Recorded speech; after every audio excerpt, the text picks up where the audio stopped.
what would your advice be to a practicing physician who's sued? You get a subpoena, I guess is the way it comes, and then what is the thing you would advise your client not to do or to do? Well, I think they hear this all the time, and I'll reiterate it. Don't change the records. The administrative code for doctors says you can annotate records at any point so long as you date it with the time of the change. So if you're being sued for something you did 3 years ago, you can't pretend that that was in your record then. If you get caught changing the records, despite my story, you're going to lose your case most likely. It's a monstrous thing to do anyway, and it's a bad thing to do. Even if you think I'm putting in what I actually said, I remember saying this 3 years ago, I'm sure I would have said this, whatever you're thinking, it's the wrong thing to do.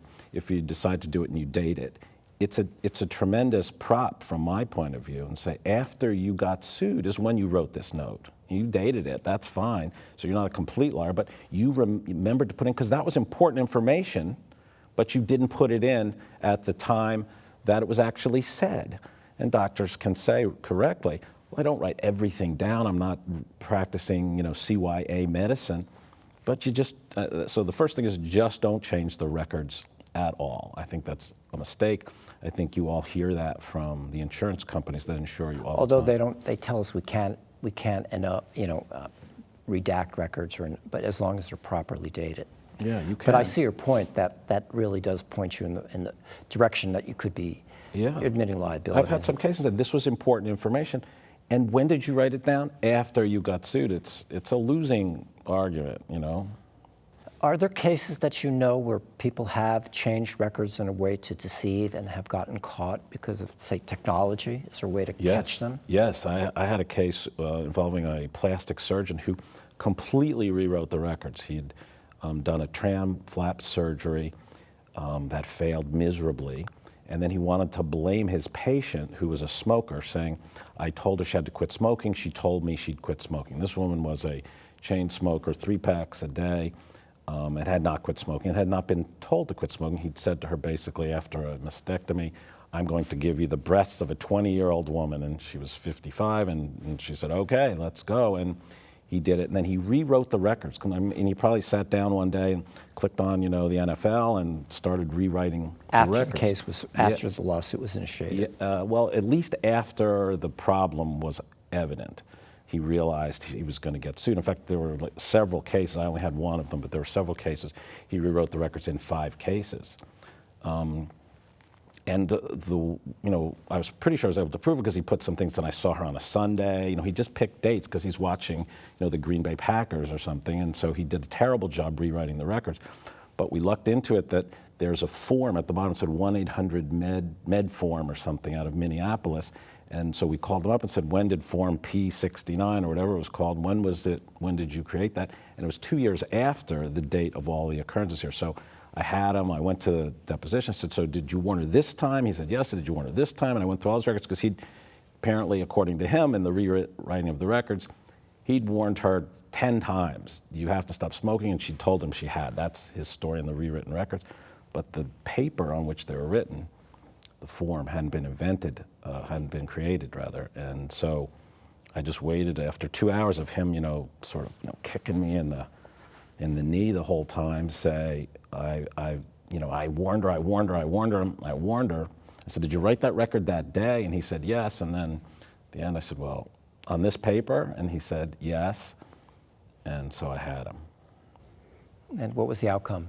The outcome was they settled that case. They settled it confidentially, and I suspect they settled the other 4 cases. Originally I thought the insurance company was involved too in the rewriting of the records because they showed up and collected them, but turned out that that wasn't so. So would that be a criminal offense too? Yes. That's not my problem. But that's yes. not. But that wasn't pursued though. It would also be a licensure issue. I mean, you can't. It's pretty obvious to anybody. You can't do things like that. Along those lines, in medical malpractice, can you tell me what are the features that that make a malpractice case?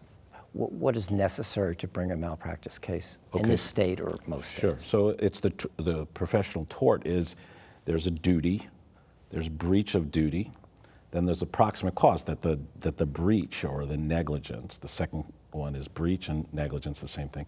That it proximately caused damages. So there's those four things. So the duty is that the person is your patient, that Right. you have a relationship. And there's a duty of care that, depending on what you're doing, that sometimes is in writing from, various sources, and there's a duty of care. But yes, the relationship with the patient is the starting point. Excluded by this Good Samaritan law, though. I don't think there's any duty there, right? Or is that? Right, you're let off the hook for being a good Samaritan there, right? So right. there has to be a duty. Number two, there has to be some harm brought. Breach of duty would be A breach of duty which resulted in a harm that was significant. to make it a worthwhile case, yes. It doesn't have to be significant legally, but logically, yes.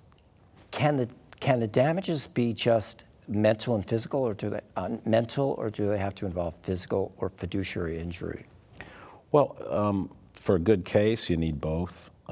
For a case, theoretically, like on a law school exam, yeah, you don't need both. You just need some damage approximately caused by the breach of the duty.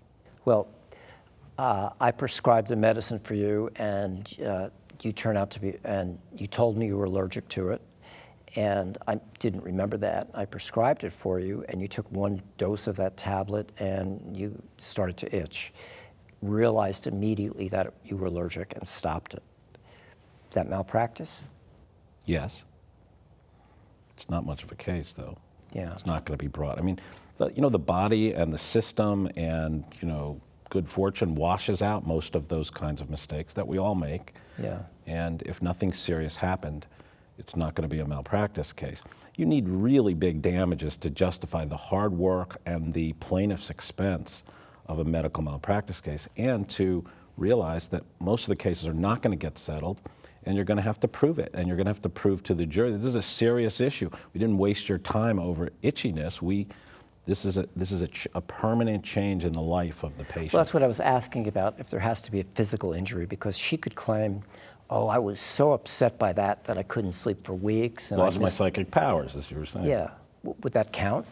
I mean, you could attempt to do that, but you Right. probably wouldn't win. On a law school exam, would it count? Yes. And in this world, no, it wouldn't count. You wouldn't bring a case like that. No one would.